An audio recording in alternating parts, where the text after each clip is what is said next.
Cricketer Sadagopan Ramesh கிட்ட பேசிட்டு இருந்தேன். அவர் சொன்னார், பயங்கரமான கமல் ஃபேன்ப்பா, ஆனால் வந்து குணாக்கு அப்புறம் ரஜினி ஃபேனை மாறிட்டேன், ஏன்னா ரொம்ப ரொம்ப அழுக வச்சிட்டார் அப்படின்னு.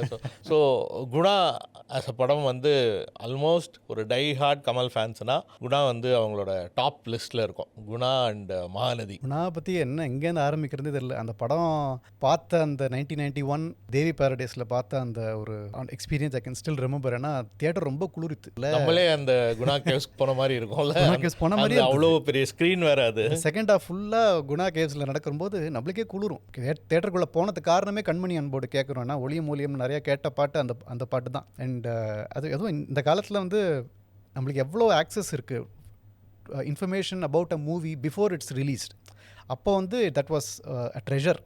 ஒரு படத்தில் வந்து ஒரு பாடல் வந்து 5 நிமிஷம்னா அது 3 நிமிஷம் தான் அந்த பாட்டே காமிப்பாங்க ஒளியும் ஒளியும் நிகழ்ச்சியில். அதில் ஒரு 1.5 நிமிஷம் வெறும் அந்த போஸ்டர் தான் காமிப்பாங்க. எங்கெல்லாம் ஓட போகிறது இந்த படம், பேபி ஆல்பர்ட், அவ்வளோதான் காமிப்பாங்க. So the information that we had was so little that we were looking forward to watching the songs unfold on the screen. இந்த பாட்டு இந்த படத்தில் எப்படி வரும் அப்படின்னு அந்த ஒரு எதிர்பார்ப்பில் தான் நான் அந்த குணாங்கிற படத்துக்கே போனேன். கண்மணி அன்போடு கண்டு பார்த்தோன்னா அது கடைசியில் தான் வருது அந்த பாட்டு. ஆச்சி மசாலா. எந்த சமையலும் ருசி தேடும் ரகசியம் 20 ரூபாய்.